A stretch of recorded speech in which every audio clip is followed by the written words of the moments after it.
Hello, ladies and gentlemen. James Corbett here, CorbettReport.com with your thought for the day. And today's thought is directed at my poor, deluded Canadian brothers and sisters, those who define themselves by beer commercials and who like to think of themselves as living in a nice, happy, wonderful, upstanding nation, a cuddly, kind, socialist utopia that everyone can live happily in. I'm here today to burst that particular bubble in case you are living in it, and to let you know that no, Canada is not a happy place. In fact, it is a two-bit tyranny. And I don't use those words lightly, and this is not a rant against Harper or Trudeau or any of the other political puppets that are dangled in front of our face to garner our applause or face our approbation. This is a condemnation of the whole entire system. And let's take a look at some aspects of that specifically. For example, earlier this year, this story caught my eye.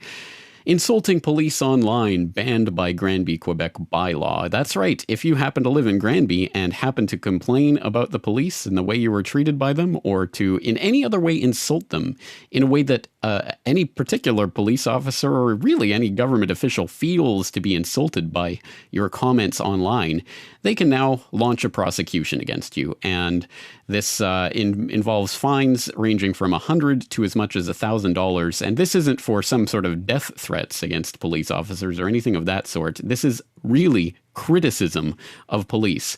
The move comes after town officials discovered a Facebook page called Les Policiers Zélés de Granby, the Zealous Police of Granby. Ooh, that sounds like a really threatening political document, doesn't it? But apparently that's enough to earn such ire of the police force that you can now actually be prosecuted for it under this bylaw.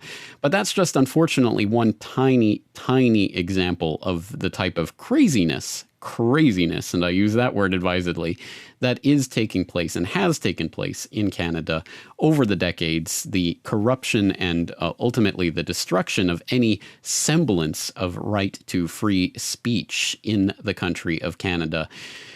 The latest example comes from Ezra Levant, who I'm sure the Canadians in the crowd will recognize as a rather smarmy, typical small c, big C, I should say, conservative of the war on terror promoting 9/11 official fairy tale believing blah blah blah type, who is a smarmy person in a lot of ways. But having said that, he certainly does deserve the right, like any other journalist, to say whatever he has to say on these various issues, and people can regard him or disregard him as they so choose. But no, apparently not.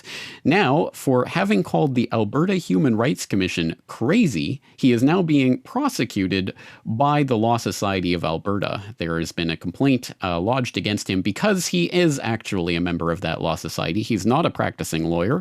He was writing in his function as a journalist for Sun Media when he said the Alberta Human Rights Commission was crazy, but they are now prosecuting him with one charge of being publicly discourteous or disrespectful to a commissioner or tribunal chair of the Alberta Human Rights Commission, and two charges that his public comments regarding the Alberta Human Rights Commission were inappropriate and unbecoming, and that such conduct is deserving of sanction. Indeed.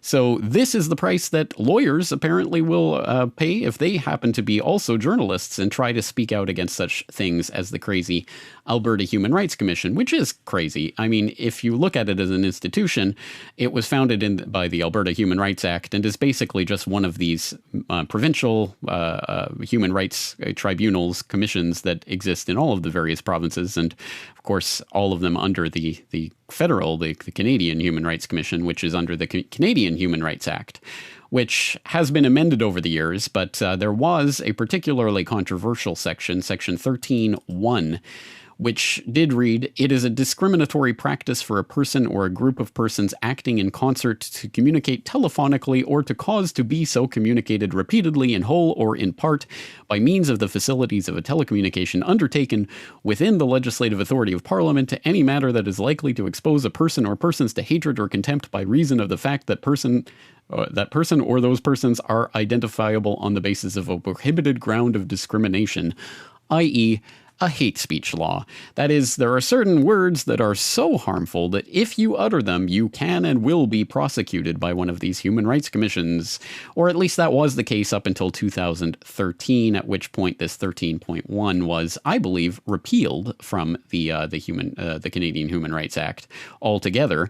That does not mean there is not still human rights in the criminal code, but at any rate, this Human Rights Act does no longer include that 13.1 because there were a number of very high-profile cases that were very ridiculous of people bringing charges against even news media for daring to report on various things. And yes, it may have been Maclean's magazine reporting on the war on terror and all of that being subject to a claim by the Canadian Islamic Council or something of that nature, claiming that this was a violation of the 13.1 because it constituted hate speech against Muslims.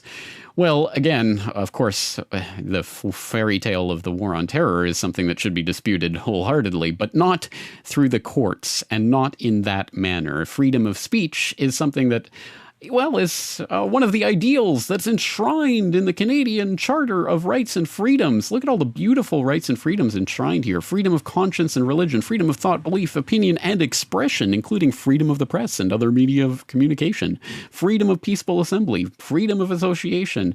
All of these wonderful, nice, fuzzy, wuzzy, wonderful freedoms that are granted by the Canadian Charter of Rights and Freedoms. Except, you might have noticed there's an interesting little clause here. The United Nations Charter of Rights and Freedoms puts it at the end.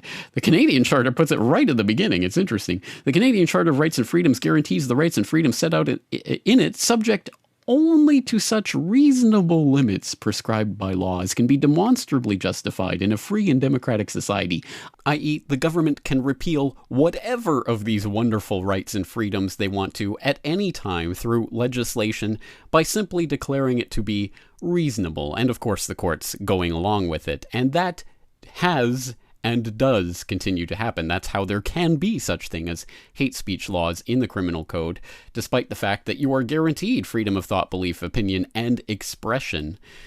Well, no, you are not actually guaranteed those things, as it was demonstrated quite amply during the G20 protests in Toronto, where they simply declared, well, you don't have Canadian Charter rights in this particular location because this isn't Canada anymore. Yeah. You haven't opened up your bag. So take off. In Canada, that's something that's wrong. This ain't Canada right now. This is in Canada right now? No, wow.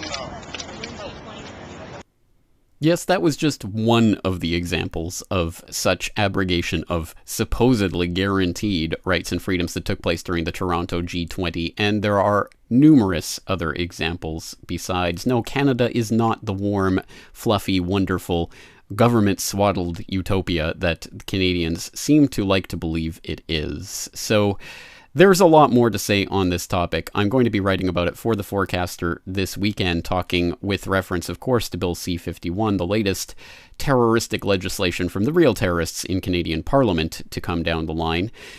But we'll leave it there for now. Once again, I am Canadian, so I'm allowed to say these things. Hard truths, bitter pills to swallow, but they need to be swallowed. Thanks again for listening. I'll talk to you again real soon.